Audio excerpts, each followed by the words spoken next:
আজকে অনেক দিন পর বান্ধবীদের সাথে বেরোবো বলে একটু সাজুগুজু করে নিয়েছি। অনেক দিন বেরোনো হয়নি বান্ধবীদের সাথে, তাই আজকে সবাই মিলে প্ল্যান করেছি।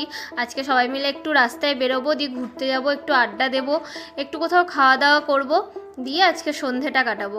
আর আমার বান্ধবীরা একেবারে টোটো নিয়ে চলে এসেছে আমাকে নিতে। আর এই যে মিষ্টি মেয়ে দুটোকে দেখছো, এই দুটো হচ্ছে আমার এই বান্ধবীর দুই মেয়ে।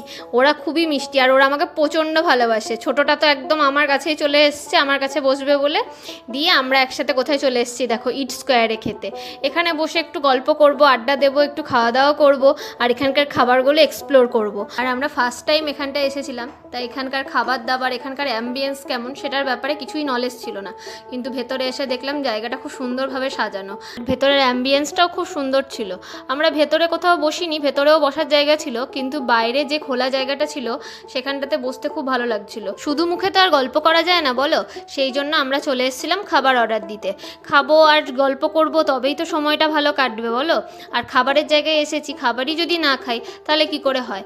এবার আমি আর আমার বান্ধবী দুজনা মিলে খাবার অর্ডার করছিলাম। এখানে অনেক রকমের ভ্যারাইটি ছিল। প্রথমে তো ভেবেছিলাম জুস অর্ডার করব, কারণ যা গরম পড়েছিল, একটু ঠান্ডা ঠান্ডা জুস খেলে গলাটা একটু আরাম পাবে।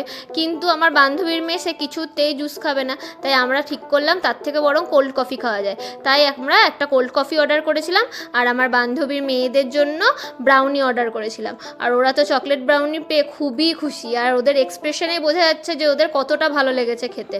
আর আমরাও এখানে বসে গল্প করছিলাম, তা করতে করতে আমরা সুশিও অর্ডার করেছিলাম, যেটা আমাদের নতুন একটা খাবার, যেটা আমি কোনোদিন ট্রাই করিনি। তাই ফার্স্টেই আমরা ওখানে যাওয়ার আগে ভেবেছিলাম গিয়ে আমরা সুশিটা ট্রাই করব যে কেমন খেতে। আর আমি তো প্রচণ্ড এক্সাইটেড ছিলাম সুশিটা খাওয়ার জন্য, কারণ আমি এই কোরিয়ান খাবারগুলো আর জাপানিজ খাবারের ভিডিওগুলো প্রচণ্ড পরিমাণে দেখি। আর আমার প্রচণ্ড খেতে ইচ্ছা ছিল যে আমি কবে এই সুশিটা ট্রাই করব।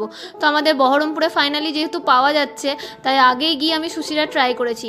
আর কি বলবো বন্ধুরা, জাস্ট অসাধারণ খেতে। তোমরা যারা খেতে চাও তারা অবশ্যই কিন্তু ট্রাই করো।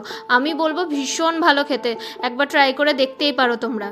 আমি ট্রাই করার পর আমার বান্ধবীও খেয়ে নিয়েছিল, আর ও খাওয়ার পর তো ওর যা এক্সপ্রেশন, সেটা তো দেখেই বুঝতে পারছো যে ওর কতটা ভালো লেগেছে। সবাই আমরা এক প্লেটই নিয়েছিলাম সুশি, কারণ জিনিসটা কেমন খেতে হবে, নতুন খাবার, তাই জন্য বেশি অর্ডার ফার্স্টে করতে পারিনি। ফার্স্টে একটা অর্ডার করে আমরা সবাই মিলে ট্রাই করেছি, আর সবারই খুব ভালো লেগেছিলো। আর এত গরম, তাই জন্য একটু কোল্ড কফি অর্ডার করে নিয়েছিলাম, আর তার সঙ্গে পিৎজা। আর কোল্ড কফিটাও খুবই সুন্দর ছিল। আমি যেসব জায়গায় কোল্ড কফি খেয়েছি তার মধ্যে এখনও পর্যন্ত আমার কাছে বেস্ট এখানকার কোল্ড কফিটা। আর তার সঙ্গে পিৎজাটাও খেয়ে দেখলাম, খুবই ভালো করেছে। ইট স্কোয়ারের খাবার দাবার তো আমাদের কমপ্লিট। এরপরে আমাদেরকে তো রাতের মেন কোর্সটা খেতে হবে, সেই জন্য আমরা চলে এসেছিলাম হাভেলিতে। তোমরা হয়তো ভাবছো বাপরে, ওখানে অত কিছু খেয়ে আবার হাভেলিতে এসে মেন কোর্স। আসলে ওখানে আমরা সব কিছু একটা করেই অর্ডার করেছিলাম, আর সবাই একটু করেই টেস্ট করেছিলাম, যাতে আমরা হাভেলিতে এসে রাতের খাবারটা ভালোভাবে খেতে পারি, সেই জন্য। আর এখানে এসে এখানকার অ্যাম্বিয়েন্সটাও দেখলাম খুবই সুন্দর। আমরা ফার্স্ট টাইম এলাম, তবে খুব ভালো লাগছিলো।